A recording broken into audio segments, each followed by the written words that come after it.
MT গাড়ি, গাড়িটার signal light sensor light জ্বলে আছে, এই সেন্সার লাইটটা জ্বলে আছে। এখন টেস্ট করাবে এই লাইটটা কেন জ্বলছে বা কী প্রবলেম আছে। চলো কাজ শুরু হচ্ছে।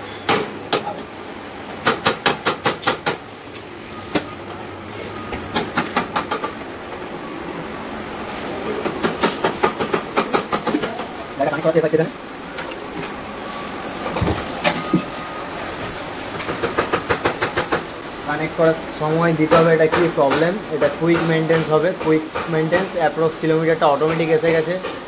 এটা এমটি গাড়ি, বিসিএম মডেল, সব অটোমেটিক চলে আসছে।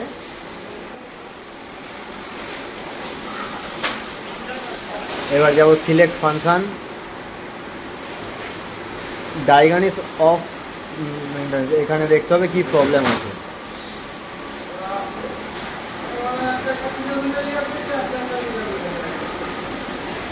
এখানে দেখাচ্ছে O2 sensor, power short circuit, cam position sensor, engine stall.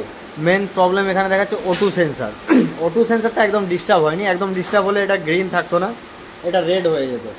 এটা O2 সেন্সার নর্মাল ডিস্টার্ব দেখাচ্ছে, মানে এটা হয়তো খারাপ পেট্রোলের জন্য কোনো সময় ইসিউকে সেন্স করতে পারেনি O2 সেন্সার, যার জন্য এটা জ্বলে রয়ে গেছে। তো এটাকে আমরা সিলেক্ট করব, করে সেভ করে ডিলিট সিলেক্ট আইটেমে মেরে দেবো, সমস্ত প্রবলেমগুলো সলভ হয়ে যাবে। আর মিটার থেকে সেন্সার লাইটটাও চলে গেল। এবার আমরা করব ফুল হেলথ চেক আপ। ফুল হেলথ চেক আপ করার জন্য এবার আমাকে ব্যাক আসতে হবে। ব্যাক এসে এখানে ডাইনামিক ইন্সপেকশানে ক্লিক করতে হবে।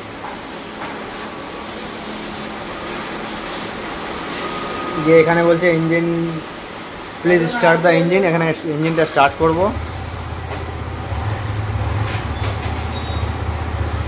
এটা নর্মাল ইন্সপেকশন, এখানেও সব ঠিকঠাক দেখাচ্ছে, তবুও আমাদেরকে 80 ডিগ্রি টেম্পারেচার হওয়া পর্যন্ত অপেক্ষা করতে হবে এখানে ফাইনাল ইন্সপেকশনটা আসার জন্য। এটা 80 ডিগ্রি টেম্পারেচার না হলে আসবে না, তো আমাদেরকে 80 ডিগ্রি হওয়া পর্যন্ত অপেক্ষা করতে হবে।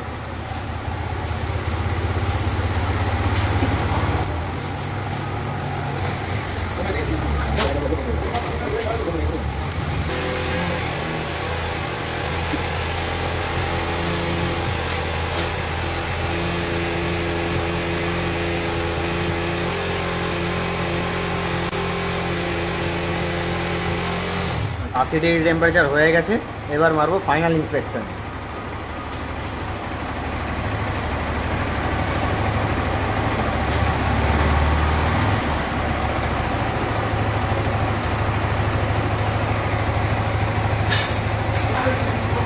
এখানে শুধু আরপিএমটাই একটু হাই দেখাচ্ছে, এই রেডটাকেই একটু শর্ট করতে হবে। এখানে রেড রিপেয়ার দেখাচ্ছে কারণ এখানে আরপিএমটা হাই হয়ে আছে, এখন আরপিএমটা অ্যাডজাস্ট করা হবে।